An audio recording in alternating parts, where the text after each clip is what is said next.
What really amazed me when I first started coming to Africa was the size of the farms. They are absolutely tiny, 1 hectare or less. The yields that they get off those farms are much less than what we're getting globally. At the moment, we know that 1 in 7 people on the planet are hungry and malnourished. We know that we're going to increase our population by 2050 by another 33%. What that actually means is we need to grow 70% or 80% more food. And so the world is coming to realise that we need to devise ways of doing it better. A lot of things that we can dream up in our capitals back in our country aren't going to work, and you've really got to come here and have that perspective.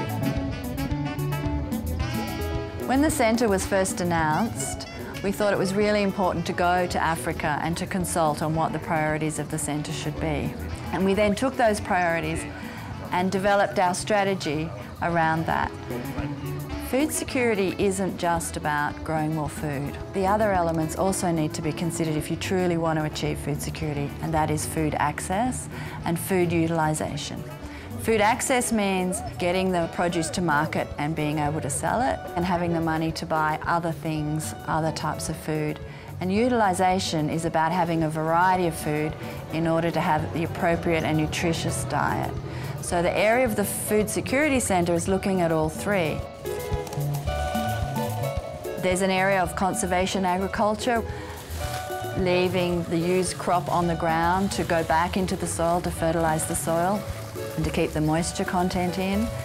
Doing minimum tillage, so not to destroy the soil structure.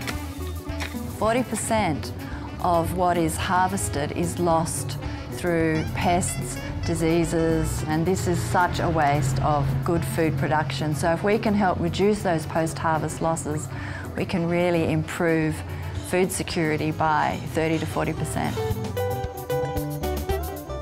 Well, this is very special corn. This represents the future for this family. It's the seed corn, so they've saved it from this recent harvest, and it represents a variety that's been successful, and they're going to replant it again next year.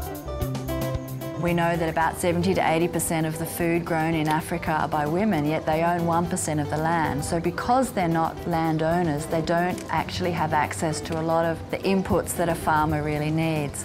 They have trouble getting access to good seeds, to fertiliser, and to basic information about what they need, including the prices at market. So this is the mixed maize. Today in the market we were talking to a man about his maize crop, and he was telling us that he was forced to sell it now where the prices are at their lowest. And I asked him, well, why don't you store it and wait until the prices are higher? And he said he can't do that for 2 reasons. One is he doesn't have the capacity to store it, and 2, he can't actually afford to wait a month or 2 because he needs the income now. He has no reserves that will allow him and his family to live for a month or so. I think a lot of people who have never been to Africa tend to think of Africa as a continent of countries that really cannot feed themselves.